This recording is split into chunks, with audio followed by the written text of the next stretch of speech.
Assalamualaikum warahmatullahi wabarakatuh. Perkenalkan, nama saya Vinka Putri Rojmawati dengan NIM 432190100150. Mahasiswi Universitas Mercu Buana, Meruya. Pada kesempatan video kali ini tentunya untuk memenuhi tugas besar 2 pada mata kuliah Perekonomian Indonesia. Di sini saya akan memaparkan tentang konsep dan tujuan otonomi daerah pada percepatan pembangunan serta masalah apa saja yang timbul akibat otonomi daerah. Langsung saja ke videonya. Konsep dan tujuan otonomi daerah pada percepatan pembangunan serta masalah apa saja yang timbul akibat otonomi daerah. Tugas besar 2 mata kuliah Perekonomian Indonesia, Vinka Putri Rojmawati dengan NIM 432190100150. Pendahuluan, negara Indonesia adalah negara kesatuan sebagai negara kepulauan yang terbagi menjadi daerah-daerah otonom dengan kondisi geografi dan potensi yang berbeda. Tentunya dalam proses selanjutnya pertumbuhan, kesejahteraan masyarakat, dan pembangunan serta kerjasama antar daerah tidak akan berimbang. Oleh karenanya, perlu peraturan daerah yang dibuat oleh DPRD dan dibahas bersama-sama dengan kepala daerah, yaitu gubernur, bupati, dan wali kota, untuk mendapat persetujuan bersama sebagai instrumen tertulis dalam melaksanakan prinsip dan asas otonomi, yaitu desentralisasi, dekonsentrasi, dan tugas pembantuan, yang diharapkan dapat mempercepat lajunya pertumbuhan masyarakat di daerah dalam berbagai bidang, terutama bidang kesejahteraan masyarakat dan kerjasama pembangunan antar daerah semakin meningkat. Berlandaskan Undang-Undang Nomor 10 Tahun 2004 tentang pembentukan peraturan perundang-undangan Pasal 1 Ayat 7, Indonesia sebagai negara kesejahteraan, dalam pelaksanaan otonomi daerah, tujuannya adalah melalui pemerataan pelaksanaan pembangunan di seluruh wilayah negara Indonesia. Konsep pelaksanaan otonomi daerah yaitu yang pertama ada politik, administratif, dan tujuan ekonomi. Hal yang ingin diwujudkan melalui tujuan politik dalam pelaksanaan otonomi daerah diantaranya adalah upaya untuk mewujudkan demokratisasi politik melalui partai politik dan Dewan Perwakilan Rakyat Daerah. Lalu, perwujudan tujuan administratif yang ingin dicapai melalui pelaksanaan otonomi daerah adalah adanya pembagian urusan pemerintah antara pusat dan daerah, termasuk sumber keuangan serta pembaharuan manajemen birokrasi pemerintahan di daerah.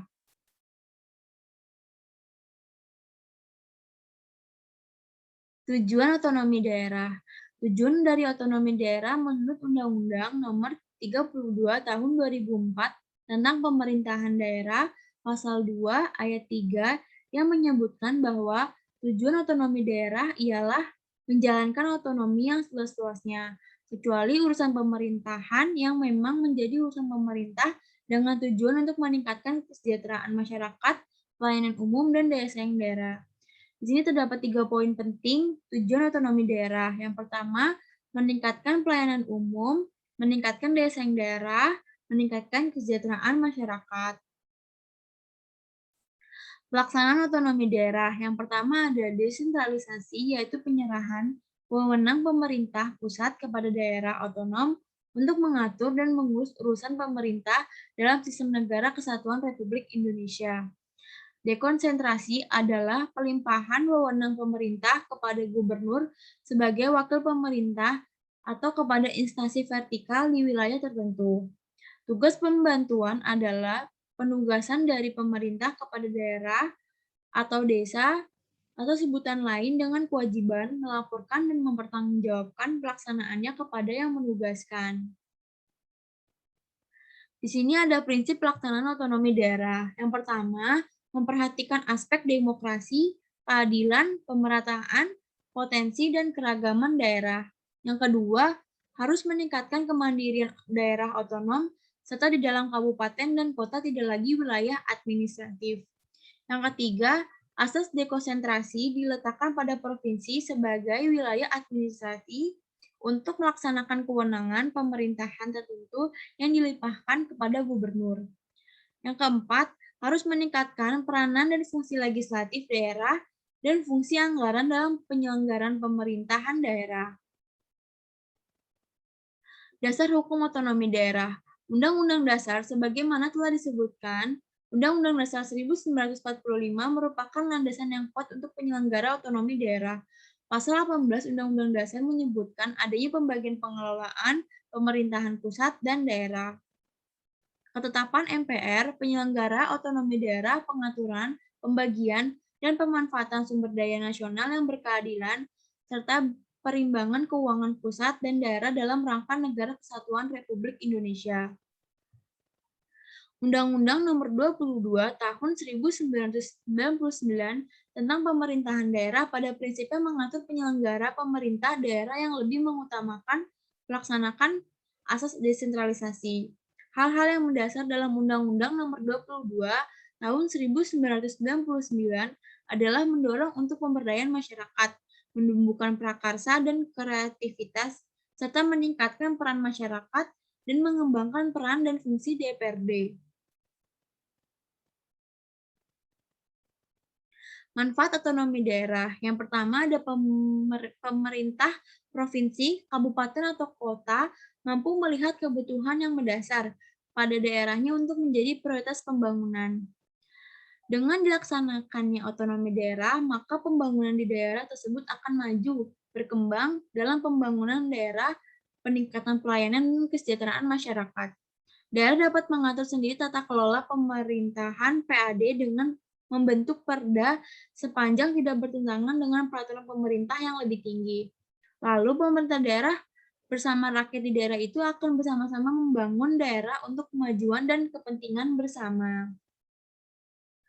Permasalahan yang ada dalam otonomi daerah di Indonesia. Di sini yang pertama yaitu adanya eksploitasi pendapatan daerah. Salah satu konsekuensi otonomi daerah yaitu kewenangan daerah yang lebih besar dalam pengelolaan keuangannya, mulai dari proses pengumpulan pendapatan sampai pada alokasi pemanfaatan pendapatan daerah tersebut. Lalu yang kedua ada pemahaman terhadap konsep desentralisasi dan otonomi daerah yang belum mantap. Yang pertama di sini ada desentralisasi adalah sebuah mekanisme penyelenggaraan pemerintah yang menyangkut pola hubungan antara pemerintah nasional dan pemerintah lokal. Desentralisasi diperlukan dalam rangka peningkatan efisiensi dan efektivitas penyelenggaraan pemerintah. Lalu, selanjutnya yaitu penyedia aturan pelaksanaan otonomi daerah yang belum memadai. Setidaknya terdapat dua penyebab utama yang bisa terjadi, yaitu hal yang pertama, pemerintah pusat rupanya tak kunjung serius memberikan hak otonomi kepada pemerintahan di daerah. Yang kedua, desentralisasi telah menggelembungkan semangat yang tak terkendali di kalangan sebagian elit di daerah, sehingga memunculkan sentimen kedaerahan yang amat kuat, yaitu dengan istilah putra daerah. Mengemukakan di mana-mana mewakili sentimen kedaerahan dan terwujud melalui semacam keharusan bahwa kursi puncak pemerintahan di daerah harus diduduki oleh tokoh-tokoh asli dari daerah yang bersangkutan. Lalu selanjutnya ada kondisi SDM aparatur pemerintahan yang belum menunjang sepenuhnya. Pelaksanaan otonomi daerah sejak diberlakukannya otonomi daerah, sebagian pemerintah daerah bisa melaksanakan amanat konstitusi meningkatkan taraf hidup rakyat serta menyejahterakan rakyat dan mencerdaskan rakyat. Lalu selanjutnya yaitu ada korupsi daerah. Fenomena ini menjadi fenomena yang sejak lama dan menjadi kekhawatiran banyak kalangan. Yang berkaitan dengan implementasi otonomi daerah adalah bergesernya praktik korupsi dari pusat ke daerah. Yaitu yang terakhir adanya potensi munculnya konflik daerah.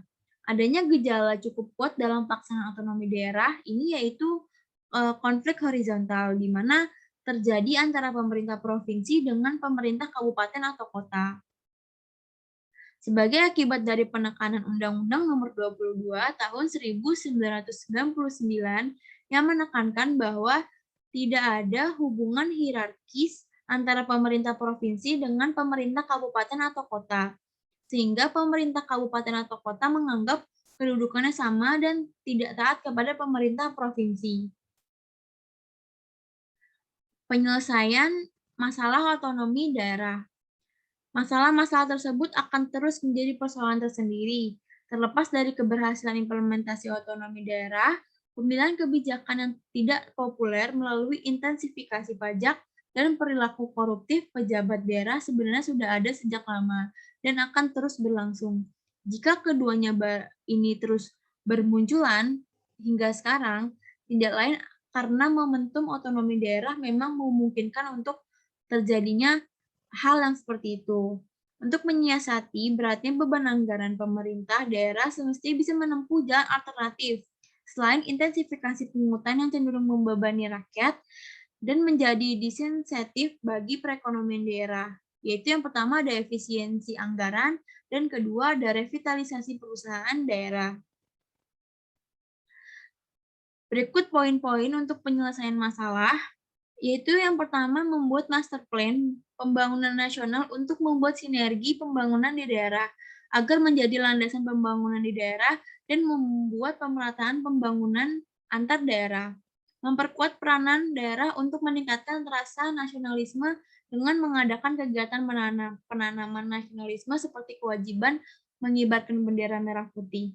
Lalu selanjutnya, melakukan pembatasan anggaran kampanye karena menurut penelitian ini, korupsi yang dilakukan kepada kepala daerah akan mengakibatkan pemilihan umum berbiaya tinggi, membuat kepala daerah melakukan korupsi. Lalu selanjutnya, melakukan pengawasan perda agar sinergi dan tidak menyimpang dengan peraturan di atasnya yang lebih tinggi. Yaitu selanjutnya melarang anggota keluarga kepala daerah untuk maju dan pemilihan daerah untuk mencegah pembentukan dinasti politik, lalu meningkatkan kontrol terhadap pembangunan di daerah dengan memilih dan membagi yang berkapabilitas untuk mengawasi pembangunan di daerah. Melaksanakan good governance dengan memangkas birokrasi, maksudnya itu reformasi birokrasi dengan mengadakan pelayanan satu pintu untuk masyarakat dan melakukan efisiensi anggaran. Lalu selanjutnya ada meningkatkan pendapatan asli daerah dari sektor SDA, dan pajak, serta mencari dari sektor lain seperti jasa dan pariwisata yang digunakan untuk kesejahteraan masyarakat.